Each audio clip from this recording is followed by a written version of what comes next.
जय भीम नमो बुद्धाय साथियों।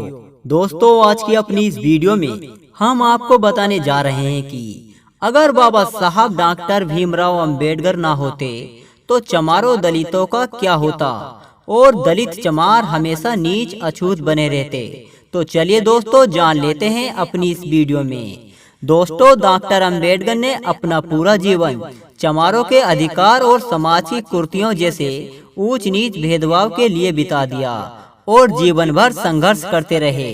और दोस्तों, सबसे महत्वपूर्ण बात तो यह है कि भारत देश को एक संविधान दिया और जिसमें सबको एक समान हक मिला। दोस्तों, बाबा साहब के जितने भी महान कार्यों का उल्लेख किया जाए उतना ही कम है। दोस्तों, बाबा साहब अंबेडकर पहली बार 19 दिसंबर 1946 को बंगाल से जीतकर आए, संविधान सभा में आए।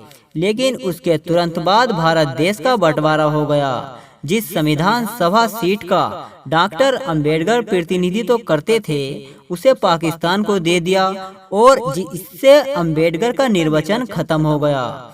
भारत के बंटवारे के समय जिस तरह बंगाल वाले हिस्से को पूर्व पाकिस्तान को दे दिया गया, यह एक साजिश के तहत दिया गया था कि अंबेडकर संविधान सभा में न रह पाए। इस साजिश को ध्यान में रखते हुए डॉक्टर अंबेडकर वापस 14 जुलाई 1947 को बम्बई से जीतकर आए और इस जीत के संबंध में यह कहा जाता है कि दोबारा बम्बई से चुने जाने में कांग्रेस ने साथ दिया था। और जबकि सच्चाई यह है कि अंबेडकर संविधान सभा में नहीं आते तो भारत का संविधान नहीं बनता। दोबारा जीत के बाद यह घोषणा की थी कि 15 अगस्त को अंग्रेज भारत को सौंप देंगे। जब बंगाल की जीत के बाद अंबेडकर संविधान सभा के सदस्य नहीं रहते तो ब्रिटेन की संसद ने भारत की संविधान सभा का कड़ा विरोध किया। आखिर अंग्रेज को दबाने और विरोध को रोकने के लिए खुद नेता पंडित जवाहरलाल नेहरू को ब्रिटेन जाना पड़ा। उसमें ब्रिटेन के प्रतिष्ठित नेता चर्चिल ने यह कह दिया था कि भारतीय लोग संविधान बनाने के लायक ही नहीं हैं, इसलिए उनको आज़ादी देना ठीक नहीं होगा। इसके अलावा ब्रिटेन शासक अल्पसंख्यकों को इसमें SC ST भी शामिल थे कि अधिकारों को प्राप्त काफी गंभीर से था। डॉक्टर अंबेडकर का कहना था कि schedule caste water him Hindu नहीं है। इस बात पर ब्रिटेन की संसद सभा में खूब बखाड़ हुआ।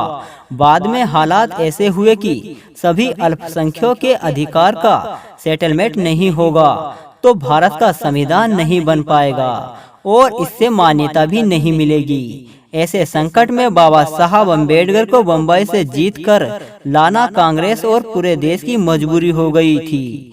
और दोस्तों, यह भी कहा जाता है कि बैरिस्टर जेकर ने डॉक्टर अंबेडकर के लिए अपना इस्तीफा दे दिया था। जबकि सच्चाई यह है कि कांग्रेस के कुछ बड़े नेताओं के साथ मतभेद होने के कारण बैरिस्टर जेकर ने पहले ही अपना इस्तीफा दे दिया था। ऐसे में यदि डॉक्टर अंबेडकर को दोबारा नहीं जिताया जाता तो संविधान भी नहीं बन पाता और दोस्तों, देश की आज़ादी मिलने में और समय लग सकता था। इसलिए कांग्रेस में उनके घोर विरोधी नेताओं ने भी मुंबई में उनकी उम्मीदवारी की सिफारिश की और उनको संविधान सभा में लाने के लिए सिफारिश की। ऐसे भी नहीं है कि कांग्रेस में देश का संविधान लिखने वाला कोई दूसरा व्यक्ति नहीं था, लेकिन महत्वपूर्ण बाबा साहब भीमराव अंबेडकर ही थे, क्योंकि अगर वो संविधान सभा में नहीं होते तो भारत के अछूत चमारों के अधिकारों का संवैधानिक सेटलमेंट प्राप्त होने की बात नहीं मानी जाती